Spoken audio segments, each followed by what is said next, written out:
Hey, they were asking for you there, too. They were asking for Hannah Gard at the zoo yesterday. They all asked for you, Hannah. We went on down to the Audubon Zoo. I need to go on over there, but you went on the best day this week because it actually felt a little bit better. We had that lower humidity through the weekend. We're giving you the first alert, though, because here comes summertime. It's going to be back later this week. We'll have a rise in humidity, returning to the 90s for our highs, and then we're also going to see those storm chances back as well. Dew points, not too bad today. We're still in the upper 60s. This is slightly higher than yesterday, but not by a huge jump, so it's feeling a little bit humid and out of that pleasant category, but we're not quite to where we'll be later this week, Wednesday and Thursday, when we start to get into that sticky category again, and it really begins to feel like summertime. The lower dew points help tremendously with the heat index. That's the combination of the temperature and the amount of moisture that we have in the air. It makes it feel hotter. It's still going to feel like mid-90s today, but that's not as bad as we will feel on Thursday and Friday when we have that humidity back and it feels like low triple digits in the afternoon.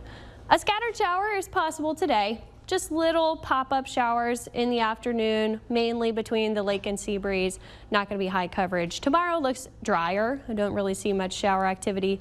Maybe one scattered shower near the coastal areas. And then Wednesday, we see this kind of wave of moisture coming in. That's going to increase our afternoon shower chances.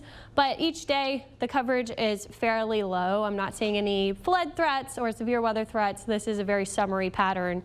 We'll just increase the rain chance for Wednesday. Thursday looks a bit drier, and then Friday, Saturday, we'll have more moisture coming in that we'll have to watch for that increase in storms. So here's what it looks like. The reason for the increase in moisture Wednesday is this upper level cutoff low that's popping up shower and storm activity over Florida, and then you see the plume of moisture coming over us on Wednesday. That's going to be our afternoon storm chance there. And then we really see a lot of moisture into the early half of the weekend.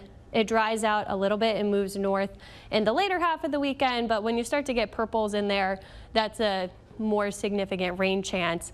It's still kind of going around us, though. The bullseye for heavy rain will be the plains, areas north of us, and then Florida. That's where we're going to see most of the moisture from that upper level low. We're kind of sitting in the middle of that, so we'll get some afternoon shower and storm activity, but we're not really raking up any high rain totals out there, maybe up to an inch in some places.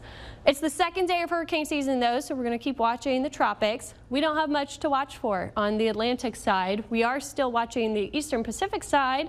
Their season starts in the middle of May, so they're a little behind. They did have Alvin already, their first named storm. That's now post-tropical. It's not a system anymore. And then we have this area in orange with a medium chance of developing by the middle or later parts of this week. The good news is when we're seeing development on the Eastern Pacific side, it makes for a less conducive environment on our side because you see an increase in wind shear and you just don't have that favorable environment. So no development expected in the next 7 days. We hope to see this as much as we can throughout the summertime. One of the other main reasons we're not seeing much going on, there's a lot of Saharan dust. There's a huge plume that's moving into the Caribbean that's going to get into the northern Gulf by the later half of this week. So you'll also notice the hazy skies are going to continue. Right now it's from wildfire smoke that came down from the north, from Canada, and then we'll switch it out for the Saharan dust later in the week. So allergy sufferers, asthma sufferers, maybe try to limit that outdoor time because it is going to be pretty smoky and then dusty later in the week. We see that get trapped a little bit in the Gulf, but clearing out for the Caribbean, and we are watching that area in mid-June for potential tropical development in the southern Gulf and the northern Caribbean, but the chance is much higher on the Eastern Pacific side, so again, we don't really have super favorable environment because of that. But this is where we watch for in June for our formation areas, the places closer to home. That's because of something called the Central American Gyre, which is low pressure that forms over Central America, can spin off those little seeds for tropical systems.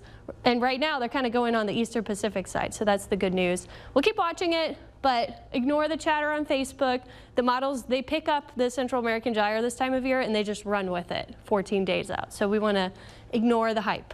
Right now, 85 degrees, 61% humidity, not too bad because those dew points are still somewhat lower. That'll keep the feels like temperatures in the low 90s. Still going to be hot though if you work outdoors. Make sure you're staying hydrated. In the evening we'll fall into those 70s, and then we're looking at building heat through the rest of the week. Storm chances really kicking back in Wednesday, but we could see a scattered shower or two even this afternoon. And then looks very summery heading into the weekend. Got to dodge those storms, and we'll be dealing with the heat. Back to you. All right, looks like a summer forecast. Thanks so much, Hannah. Well,